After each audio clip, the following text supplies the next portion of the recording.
আসসালামু আলাইকুম, welcome to BD study apps. আজকে আমরা করব এসএসসি বিএম শাখার দ্বাদশ শ্রেণীর হিসাব বিজ্ঞান নীতি ও প্রয়োগ 2 এর পার্ট 3। অর্থাৎ আজকে আমরা করব তোমাদের যে যৌথ মূলধনী কোম্পানির ব্যবসায়টা রয়েছে, অর্থাৎ যৌথ মূলধনী কোম্পানির ব্যবসায়ের অধ্যায়টা আমরা সম্পূর্ণ আজকে করে ফেলবো। তো তুমি যদি এটা প্রথম থেকে শেষ পর্যন্ত দেখতে পারো তাহলে ইনশাআল্লাহ তুমি এখান থেকে ভালো একটি নাম্বার অবশ্যই পেয়ে যাবে। তাহলে চলো বেশি কথা বাড়াবো না, শুরু করা যাক। তার আগে ছোট্ট একটা রিকোয়েস্ট করতে চাই, সেটা হচ্ছে তুমি যদি আমাদের চ্যানেলে নতুন এসে থাকো তাহলে অবশ্যই আমাদের চ্যানেলটিকে সাবস্ক্রাইব করে নেবে এবং পাশে থাকা বেল আইকনটি বাজিয়ে দেবে। তাহলে চলো শুরু করা যাক। তো আমরা ক বিভাগ প্রশ্ন এবং সমাধান এটা প্রথমে নিয়ে নিচ্ছি, তারপর আমরা রচনামূলক প্রশ্নতে চলে যাব। তো 1 নাম্বার, শেয়ার কি? তো এটা বিএম 2015 সালে তোমাদের জন্য দিয়েছিল, 2015 সালে দিয়েছিল। তো আমরা একটু দেখে নিই খুব সুন্দর করে। যৌথ মূলধনী ব্যবসায়ের অনুমোদিত মূলধনকে কতগুলো সমপরিমাণ নির্দিষ্ট মূল্যের এককে বিভক্ত করা হয়। এই নির্দিষ্ট এককগুলোকে বলা হয় শেয়ার। ব্যবসায় পরিচালনার জন্য শেয়ারগুলো বিক্রয় করে মোট যে মূলধন সরবরাহ করা হয় তাকে বলা হয় শেয়ার মূলধন। কোম্পানির শেয়ার ক্রয় করে শেয়ার হোল্ডারগণ কোম্পানির মালিকানা লাভ করে। তাহলে দেখো আমরা এভাবে দিতে পারি, বিচারপতি কারওয়েলের মতে শেয়ার অর্থে কোনো সমষ্টি নয়, বরং এটি অর্থ ছাড়াও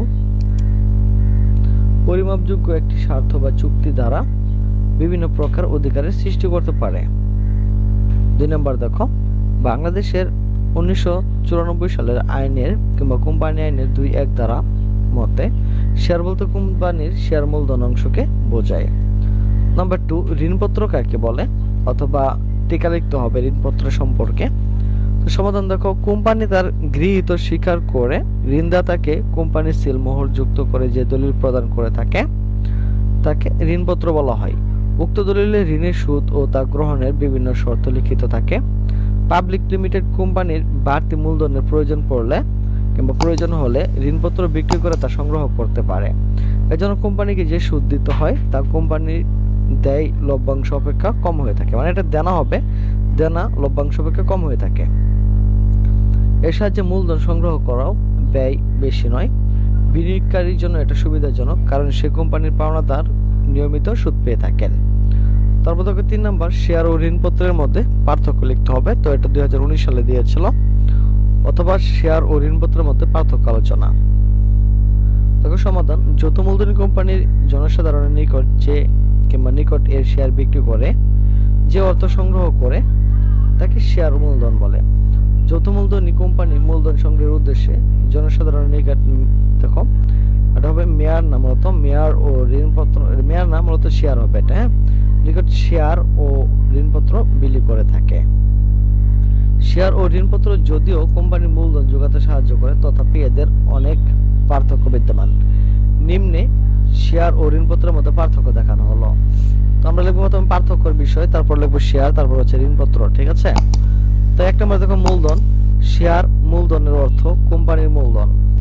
ডিবেঞ্চার বা ঋণপত্র বা ডিবেঞ্চার বিক্রয়লব্ধ অর্থ কোনো কোম্পানির ঋণ। মালিক, শেয়ার হোল্ডারগণ হচ্ছে কোম্পানির মালিক। ঋণপত্র বা ডিবেঞ্চার হোল্ডারগণ কোম্পানির পাওনাদার মাত্র। 3 নম্বর, সুদ। শেয়ার হোল্ডারগণ কোম্পানির লাভের উপর লভ্যাংশ পেয়ে থাকেন। ঋণপত্রের মালিকগণ নির্দিষ্ট হারে সুদ পেয়ে থাকেন। তারপর হচ্ছে তোমার 4 নাম্বার, কোম্পানির মুনাফা হলে তার শেয়ার হোল্ডারদের লভ্যাংশ দেওয়া হয়। কোম্পানির মুনাফা হোক বা না হোক ঋণপত্রের উপর ধার্যকৃত সুদ বাধ্যতামূলকভাবে পরিশোধ করতে হবে। 5 নাম্বার দেখো, পরিশোধ। কোম্পানির বিলুপ সাধনের ক্ষেত্রে ডিবেঞ্চার পরিশোধ করার পরপরই শেয়ার মূলধন পরিশোধ করা হয়। কোম্পানি বিলুপ সাধনের ক্ষেত্রে শেয়ার মূলধন পরিশোধ করার পূর্বে ঋণপত্র পরিশোধ করতে হয়। 6 নম্বর হচ্ছে লাভ লোকসান। শেয়ার হোল্ডারগণ কোম্পানির লাভ লোকসান উভয় বহন করে। ঋণপত্রের মালিকগণ শুধুমাত্র লাভ বহন করে, কোনো লোকসান বহন করে না। 7 নম্বর, পরিচালনা। শেয়ার হোল্ডারগণ কোম্পানির পরিচালনার অংশগ্রহণের সুযোগ পায়। তারপর দেখো, ঋণপত্রের মালিকগণ কোম্পানির পরিচালনার অংশগ্রহণের সুযোগ পায় না। 8 নম্বর, জামানত। শেয়ারের বিপরীতে কোনো জামানত দিতে হয় না। ঋণপত্রের বিপরীতে জামানত অথবা জমিনদারের প্রয়োজন হয়। 9 নম্বর, শেয়ার হোল্ডারদের ভোটাধিকার থাকে, অপরদিকে ঋণপত্রের মালিকদের ভোটাধিকার থাকে না। 10 নম্বর, দায়। শেয়ার মূলধন কোম্পানির একটা অন্তর্দায়, ঋণপত্র বা ডিবেঞ্চার কোম্পানির একটা বহির্দায়। তো পরে দেখো শেয়ার ও ঋণপত্রের পার্থক্যের বিষয়বলী পর্যালোচনা করে সর্বশেষে বলা যায় যে যদিও এই দুইয়ের উদ্দেশ্য কিছু কিছু সামঞ্জস্য রয়েছে, তথাপি এদের কার্যাবলী সম্পূর্ণভাবে কিংবা সম্পূর্ণ ভিন্ন রূপ পরিগ্রহ করে। তারপর দেখো 4 নম্বর স্টক ও শেয়ারের পার্থক্য দেখাতে হবে। সমাধান দেখো স্টক ও শেয়ারের মধ্যে যে পার্থক্য থাকে তা নিম্নে উল্লেখ করা হলো। পার্থক্যের বিষয় স্টক, এটা হচ্ছে শেয়ারের, অথবা শেয়ার।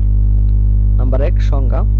যৌথ মূলধনী কোম্পানির শেয়ারের আদায়কৃত পুঁজিকে পরিমেয় নিয়মাবলী এবং কোম্পানি আইন কতগুলো ক্ষুদ্র অঙ্ককে এককে পরিণত করা হলে তাকে বলা হয় স্টক। তারপর হচ্ছে শেয়ার। যৌথ মূলধনী কোম্পানির অনুমোদিত মূলধনকে কতগুলো সমপরিমাণ নির্দিষ্ট আঙ্কিক মূল্যে ও এককে বিভক্ত করা হয়, এই নির্দিষ্ট এককগুলোকে বলা হয় শেয়ার। 2 নম্বর আদায়। স্টকের মূল্য সম্পূর্ণভাবে কিংবা সম্পূর্ণরূপে আদায় করা প্রয়োজন, শেয়ারের মূল্য সম্পূর্ণরূপে কিংবা আংশিকভাবে আদায় হতে পারে। 3 নম্বর নম্বর। স্টকের নির্দিষ্ট কোনো নম্বর থাকে না, প্রতিটি শেয়ারের ক্রমিক নম্বর থাকে। বিভাজন। স্টকের ভগ্নাংশে রূপান্তরিত করা যায়, অর্থাৎ স্টকে যে কোনো ক্ষুদ্র অংশে ভাগ করে স্থানান্তরিত করা যায়। অপরদিকে প্রতিটি শেয়ারে অবিভাজ্য এবং সে কারণে সবসময় অপূর্ণ কিংবা সময়পূর্ণ অর্থাৎ ভগ্নাংশে স্থানান্তরিত করা হয়। আঙ্কিক মূল্য। স্টকের নির্দিষ্ট কোনো আঙ্কিক মূল্য থাকে না, তো অপরদিকে হচ্ছে প্রতিটি শেয়ারের নির্দিষ্ট আঙ্কিক মূল্য থাকে। তারপর 6 নম্বর মূলধন সঞ্চিত ও সংরক্ষিত মূলধনের পার্থক্য লেখ।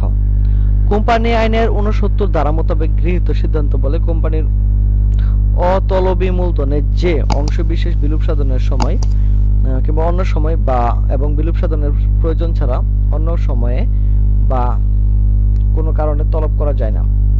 পক্ষান্তরে কোম্পানির সাধারণ নিয়মিত কার্যাবলীর মাধ্যম ছাড়া অন্য কোনো উপায়ে অর্জিত মূলধনী মুনাফা, যেমন শেয়ার বাজার বাজেয়াপ্তকরণ, স্থায়ী সম্পত্তি, বিক্রয়জনিত লাভ, বিনিয়োগজনিত লাভ ইত্যাদি ছাড়া বা দ্বারা সৃষ্ট সঞ্চিতিকেই মূলধন সঞ্চিতি বলা হয়। নিম্নে মূলধন সঞ্চিতি এবং সংরক্ষিত মূলধনের মধ্যে পার্থক্য তুলে ধরা হলো। তো 1 নম্বর দেখো পার্থক্যের বিষয় সংরক্ষিত মূলধন সঞ্চিতি। তাই সংজ্ঞা। কোম্পানির সাধারণ সভায় বিশেষ সিদ্ধান্ত মোতাবেক অতলবী মূলধনের যে অংশ কোম্পানি ব্যবসায় অবসানের পূর্বে মুহূর্ত পর্যন্ত তলব করা যায় না তাকে সংরক্ষিত মূলধন বলে। তো অপরদিকে কারবারের মূলধন মুনাফা হতে যে সঞ্চিতি সৃষ্টি করে কারবারের মূলধন কাঠামো সুদৃঢ় করা হয় তাকে মূলধনী সঞ্চিতি বলে। প্রকৃতি। এটা কোম্পানির শেয়ার মূলধনের অংশ, অপরদিকে এটা কোম্পানির সঞ্চিতি এবং উদ্বৃত্তের অংশ। অপরদিকে দেখো উদ্দেশ্য। কোম্পানির অবসানের সময় দায় পরিশোধের জন্য এটা সংরক্ষণ করা হয়। তো অপরদিকে কারবারের আর্থিক অবস্থা সুদৃঢ় করা ও কাল্পনিক সম্পত্তির অবচয় ধরার উদ্দেশ্যে এটা সৃষ্টি করা হয়। তারপর হচ্ছে 4 বিনিয়োগের সুবিধা। এর ক্ষেত্রে বিনিয়োগের সুবিধা আছে, তো এর ক্ষেত্রে বিনিয়োগের সুবিধা নেই। তো 5 নম্বর হচ্ছে দেখো বিতরণ। এতে লভ্যাংশ স্বরূপ বিতরণ করার প্রশ্নই ওঠে না, আর একে লভ্যাংশ স্বরূপ বিতরণ করা হয়। উদ্ধৃতপত্র প্রকাশ। উদ্ধৃতপত্রে এর প্রকাশ থাকে না। তো অন্যদিকে দেখো উদ্ধৃতপত্রের দায়ের দিকে সঞ্চিতি এবং উদ্ধৃতের অধীনে একে দেখানো হয় না। 7 নম্বর হিসাবভুক্ত। এর জন্য কোনো হিসাব দাখিল করা হয় না, তো এর জন্য হিসাব দাখিল করতে হয়। তো 8 নম্বর দেখো ব্যবহার। কোম্পানির অবসান ছাড়া এর কোনো ব্যবহার নেই। তো অপরদিকে যে কোনো সময় কোম্পানির আইন কর্তৃক অনুমোদিত পন্থায় এর ব্যবহার করা যেতে পারে। 9 নম্বর এটা সদস্যের ঘটনা সাপেক্ষে দায়, এটা সদস্যের কাছে কোম্পানির প্রকৃত দায়। তো পরিশেষে বলা যায় উপরোক্ত আলোচনা থেকে বলা যায় যে মূলধন সঞ্চিত ও সংরক্ষিত মূলধনের মধ্যে এত সব বৈশিষ্ট্য থাকা সত্ত্বেও এর কিছু সামঞ্জস্য লক্ষ্য করা যায়। সমাধান এটা তোমাদের প্রশ্ন থাকবে এরকম, ঠিক আছে? তো আমি তোমাদের জন্য এই প্রশ্নগুলো খুব সুন্দরভাবে সাজিয়েছি এবং বোঝানোর জন্য খুব সুন্দরভাবে উপস্থাপনা করছি। দেখো, যমুনা কোম্পানি লিমিটেডের অনুমোদিত মূলধন ছিল তোমার 10 লক্ষ টাকা, ঠিক আছে?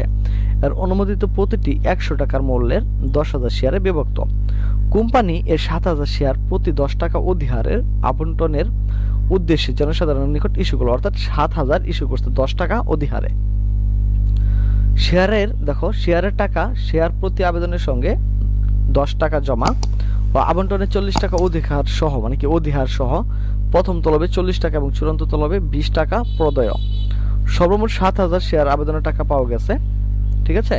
শেয়ারগুলো যথারীতি আবন্টিত হলো, আবন্টনের সমুদয় অর্থ পাওয়া গেল, কিন্তু প্রথম তলব জারি করা হলেও 600 খানি শেয়ারের অধিকারী 3 জন শেয়ার হোল্ডার তাদের শেয়ারগুলোর তলবের অর্থ পরিশোধ করতে ব্যর্থ হয়। তো পক্ষান্তরে 300 খানি শেয়ারের অধিকারী অপর 2 জন শেয়ার হোল্ডার তাদের শেয়ারগুলো চূড়ান্ত তলবের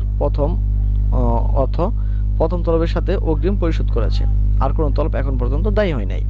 তো যেটা করণীয় করতে হবে সেটা হচ্ছে, দেখো কোম্পানির হিসাব বইতে প্রয়োজনীয় জাবেদা দাখিলা আমাদেরকে দেখাতে হবে। তো আমরা জাবেদা দাখিলা দেখাচ্ছি প্রথমে।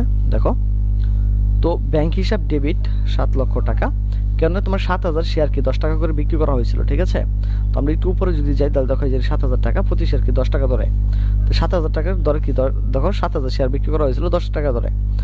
ব্যাংক হিসাব ডেবিট 7000 টাকা, শেয়ার আবেদন হিসাব ক্রেডিট দেখো ব্যাংক হিসাব ডেবিট 70000 টাকা, মানে 770, আবার ক্রেডিট পাশে এটা আমাদেরকে দেখাতে হবে। তো এখন আমাদেরকে যেটা করতে হবে সেটা হচ্ছে, এটা আবার আমাদেরকে কি করতে হবে, শেয়ার মূলধনে স্থানান্তর করতে হবে। তো শেয়ার আবেদন হিসাব ডেবিট 70000 টাকা, তো শেয়ার মূলধন হিসাব ক্রেডিট 70000 টাকা। তো অর্থাৎ আমরা যে আবেদনটা প্রথমে পাবো সেটা আমরা প্রথমে দেখাবো কি ব্যাংকের ঘরে, ঠিক আছে। অর্থাৎ আমরা প্রথমে দেখাবো ব্যাংকের ঘরে। দেখো আমরা 7000 শেয়ার বিক্রি করছিলাম 10 টাকা মূল্যে, ব্যাংক হিসাবে প্রথমে ঢুকে গেছে কত 70000, তারপর শেয়ার আবেদন হিসাব 70000 টাকা ক্রেডিট, ঠিক আছে। তারপর দেখো শেয়ার আবেদনের টাকাটা আমরা ব্যাংক নিয়ে যাবো, মূলধনে নিয়ে যাবো। তাই জন্য প্রথমে যেটা আবেদন দিতে হবে সেটা হচ্ছে শেয়ার আবেদন হিসাব ডেবিট মানে কি 70000 টাকা, শেয়ার মূলধন হিসাব ক্রেডিট 70000 টাকা। তো আমরা এখানে লিখে দেবো 10 টাকা করে 7000 শেয়ারের আবেদনের টাকা শেয়ার মূলধনে স্থানান্তর করা হলো। তো এখানে কিছু আছে যে অধিহারে, ঠিক আছে, এর মধ্যে কিছু শেয়ার কি আমরা অধিহারও বিক্রি করছিলাম।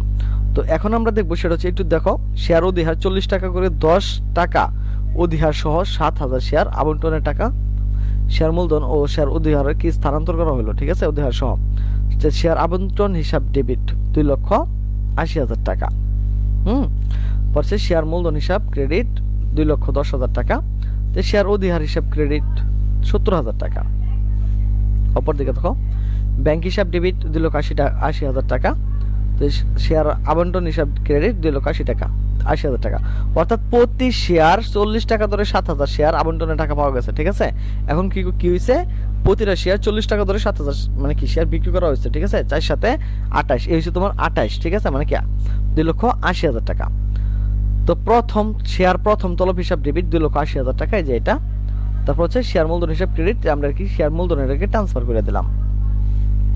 তো এখানে আমরা যেটা করবো সেটা হচ্ছে ব্যাংক হিসাব ডেবিট 2,62,000 টাকা, শেয়ার বকেয়া তলব 24,000 টাকা, এটা কি বাকি ছিল, হ্যাঁ। শেয়ার প্রথম তলব 2,80,000 টাকা, যেটা শেয়ার অগ্রিম তলব ক্রেডিট 6,000 টাকা, ঠিক আছে। তো আমরা একটু দেখি, প্রতি শেয়ার 40 টাকা করে 6,400 শেয়ার প্রথম তলব এবং 20 টাকা করে 300 শেয়ারের চূড়ান্ত তলবের টাকা অগ্রিম পাওয়া গেল, শেষ। তারপর যাবো আমরা কি ব্যাংক হিসাব তৈরি করবো, খুবই সহজ। তো একটু সুন্দর করে তৈরি করবো, তারিখ, হিসাব খাত, জাবেদা পৃষ্ঠা, তো পরিমাণ, উদ্ধৃত, ডেবিট ক্রেডিট, ঠিক আছে, দুই পাশে। তো শেয়ার দেখো, তো শেয়ার আবেদন কি ছিল, ডেবিট 70,000 টাকা, হ্যাঁ। তারপর দেখো আবেদন হচ্ছে আবার দেখো এখানে 2,80,000 টাকা দ্বিতীয় তলবে, আচ্ছা। তারপর হচ্ছে শেয়ার আবন্টন হচ্ছে তোমার 2,56,000 টাকা। তো শেয়ার অগ্রিম তোমার 6,000 টাকা। তো জাস্ট আমরা কি করছি, এটা তোমার ডেবিট পাশে দেখাই দিছি, আর এটা কি উদ্ধৃত করে দেখাই দিছি, শেষ। পরে হচ্ছে যমুনা কোম্পানি লিমিটেডের আর্থিক অবস্থার বিবরণী। তো তুমি এখানে সালগুলো আমরা দিয়ে নিতে পারি। তো দেখো সম্পত্তি সমূহ চলতি মূলধন হইতেছে 6,12,000 টাকা, ঠিক আছে, আচ্ছা। তো এটা হচ্ছে কি ব্যাংক জমা মূলত। তারপর হচ্ছে দেখো দায় ও মূলধন অদায়, অনুমোদিত মূলধন আছে কত 10 লক্ষ টাকা। তো প্রতিটি শেয়ার একটু বুঝতে হবে যে প্রতিটি শেয়ার 100 টাকা মূল্যের 10,000 শেয়ার, ঠিক আছে। তো বিলিখিত ও ইস্যুকৃত বিলিখিত মূলধন, তো প্রতি শেয়ার 100 টাকা মূল্যের 7,000 শেয়ার হয়েছে তোমার 70,000 টাকা, সরি 7 লক্ষ টাকা 100 টাকা মূল্যের, ঠিক আছে। তো তলবকৃত মূলধন প্রতি শেয়ার 80 টাকা ধরে 7,000 শেয়ার, তো হচ্ছে 5,60,000 টাকা। আদায়কৃত মূলধন, তলবকৃত মূলধন 5,60,000 টাকা, বাদ বকেয়া 24,000 টাকা। তো আমরা যদি বকেয়াটা বাদ দেওয়া দিই তাহলে হচ্ছে আমার 5,36,000 টাকা, ঠিক আছে। তো শেয়ার অধিহার, এখানে অধিহার আছে 70,000 টাকা। তো সব মিলা যদি আমরা করি যে বাকি সব মিলা যদি আমরা এখান থেকে প্লাস মাইনাস করে দিই তাহলে হচ্ছে আমার কত 6,12,000 টাকা। দেখো দ্বিতীয় নাম্বারটা, পাবনা ফুড লিমিটেড প্রতিটি 100 টাকা মূল্যের দেখো 1 লক্ষ শেয়ার কিংবা শেয়ারে বিভক্ত মোট টাকা অনুমোদিত মূলধনে নিবন্ধিত হয়। কোম্পানি এর 80,000 শেয়ার প্রতি শেয়ারে 10 টাকা হারে আবন্টনে ইস্যু করে। শেয়ারের টাকা মানে দুইবার হয়ে গেছে আর কি। শেয়ারের টাকা শেয়ার প্রতি আবেদনের সঙ্গে জমা হয় 20 টাকা আবন্টনে 40 টাকা অধিহার সহ, প্রথম তলবে 20 টাকা এবং চূড়ান্ত তলবে 30 টাকা প্রদেয়। তো সর্বমোট 95,000 শেয়ারের আবেদনপত্র পাওয়া যায়। তন্মধ্যে 80,000 শেয়ার যথারীতি আবন্টন করা হয়, অপরদিকে 10,000 শেয়ারের অতিরিক্ত আবেদনের টাকা ফেরত দেওয়া হয়।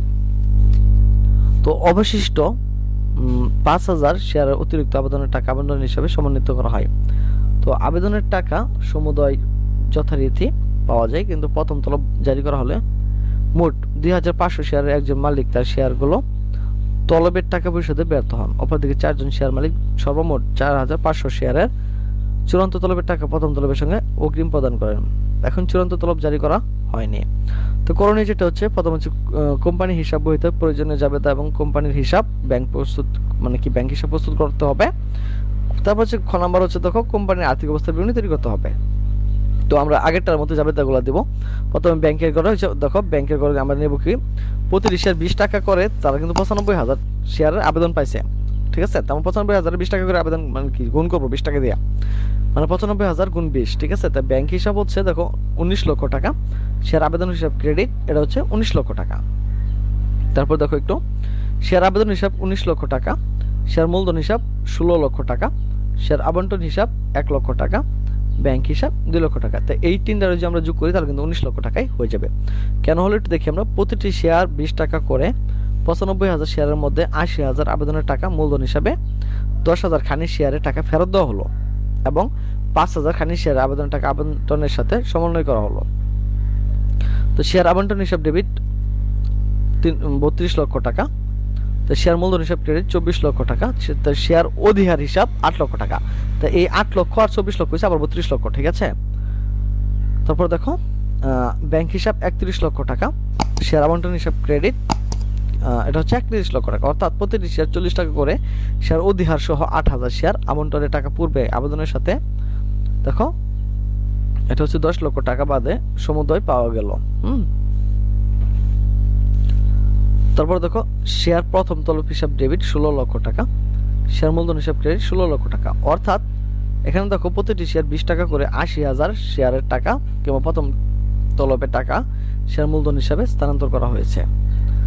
তারপর দেখো ব্যাংক হিসাব ডেবিট 16,85,000 টাকা, শেয়ার বকেয়া তলব হিসাব 50,000 টাকা, শেয়ার প্রথম তলব হিসাব 16 লক্ষ টাকা, শেয়ার অগ্রিম তলব হিসাব 1,35,000 টাকা। তো অর্থাৎ দেখো প্রতিটি শেয়ার 20 টাকা করে 77,500 খানি শেয়ার প্রথম তলবের টাকা ও 4,500 শেয়ার চূড়ান্ত তলবের টাকা প্রতিটি 30 টাকা করে অগ্রিম পাওয়া গেল, ঠিক আছে। তো ব্যাংক হিসাব খুবই সহজ। তো শেয়ার আবেদন প্রথমে পাইছিলাম কত 19 লক্ষ টাকা, তো এটা ডেবিট পাশে দিয়ে দেব। প্রথম তলব 31 লক্ষ টাকা, ঠিক আছে। প্রথম তলব হচ্ছে 31 লক্ষ টাকা, তো এখানে আমরা ডেবিট পাশে আবার লিখে দেবো এখানে 50 লক্ষ টাকা, অর্থাৎ 31 লক্ষ আর হচ্ছে 19 লক্ষ, ঠিক আছে। 31 লক্ষ আর 19 লক্ষ হচ্ছে 50 লক্ষ। অগ্রিম তলব 15,15,000 টাকা, তাই আমরা এটার সাথে যোগ করে দেবো, তাহলে 65,50,000 টাকা। 15,50,000 টাকা যদি আমরা এটার সাথে 50 লক্ষ টাকার সাথে যোগ করে তাহলে 65,50,000 টাকা, ঠিক আছে। তবে শেয়ার আবেদন 1,35,000 টাকা, আর আমরা এটা যদি যোগ করে দিই তাহলে হচ্ছে তোমার কত 66,08,000 টাকা। তো এখান থেকে আমার ক্রেডিট পাস থেকে একটা বাদ দিতে হবে, সেটা হচ্ছে যে আমি এটা বাদ দিয়ে দিতে হবে 64,85,000 টাকা। তো এখানে দেখো আর্থিক অবস্থার বিবরণীটা আছে, তো তোমরা একটু সুন্দর করে দেখে নাও, শেষ পর্যন্ত সুন্দর করে দেখে নাও, ঠিক আছে। তো এই ছিল তোমাদের আজকের ভিডিও। তো আশা করি তোমাদের সকলের ভালো লাগবে এবং এতে করে তোমরা একটু হলেও উপকৃত হতে পারবে। তো এখন থেকে শুধু তোমাদের বিএমএ ভিডিওগুলো আসতে থাকবে। তো আশা করি এতে করে তোমরা অনেকটা উপকৃত হতে পারবে এবং তোমরা তোমাদের পরীক্ষার জন্য ভালো একটি প্রস্তুতি নিতে পারবে। তাহলে হচ্ছে এখান থেকে বিদায় নিচ্ছি, কথা হবে আবার একটু নতুন ভিডিওতে। সে পর্যন্ত সকলে ভালো থাকো, সুস্থ থাকো এবং সাথে থাকো বিডি স্টাডি অ্যাপসের।